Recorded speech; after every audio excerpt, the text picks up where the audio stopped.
السلام علیکم ورحمۃ اللہ وبرکاتہ۔ آج کا ہمارا سبق ہے سورۃ البقرہ، آیت نمبر 15 تا 16 تک۔ آسان الفاظ میں تجوید سیکھیں گے لفظ بہ لفظ۔ آئیے شروع کرتے ہیں۔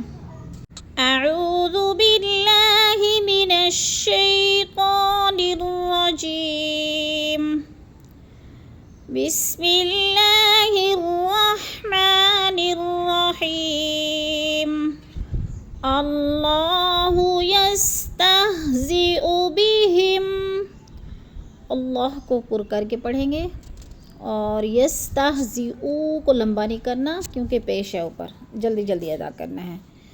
اللہ یستہزئ بہم وَيَمُدُّهُمْ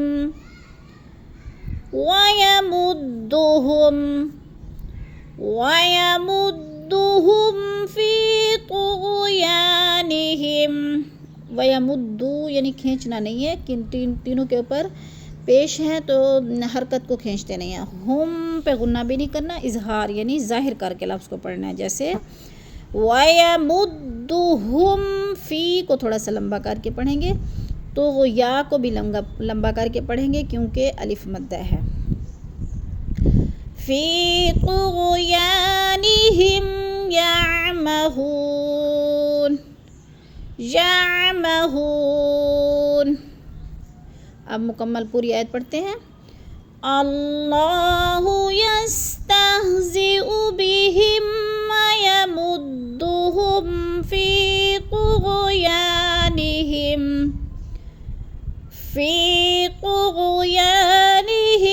یعمہون۔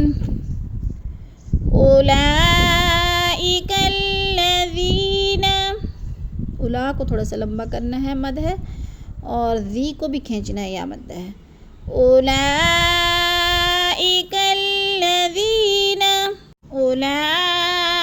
الذین اشتروا الضلالۃ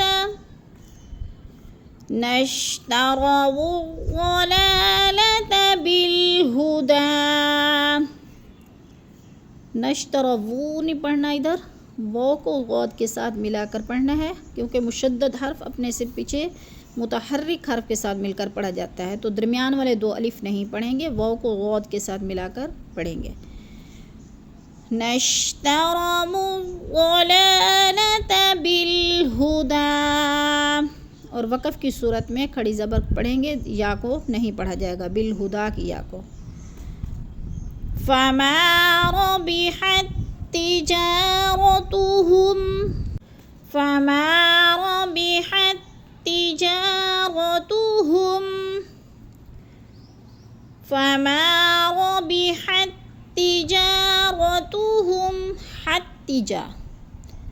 ہا کو تا مشدد کے ساتھ ملا کر پڑھیں گے، درمیان والا تا ساکن نہیں پڑھا جائے گا۔ تجا کو تھوڑا سا لمبا کرنا ہے، الف مدہ ہے۔ تجارتهم وما كانوا مهتدين، ہم پہ غنہ نہیں کرنا، لفظ کو ظاہر کر کے پڑھنا ہے، جیسے تجارتهم وما كانوا مهتدين۔ وما کو بھی لمبا کرنا ہے، الف مدہ ہے، کا کو بھی لمبا کرنا ہے، نو کو بھی لمبا کرنا ہے۔ وما كانوا مهتدين۔ صدق اللہ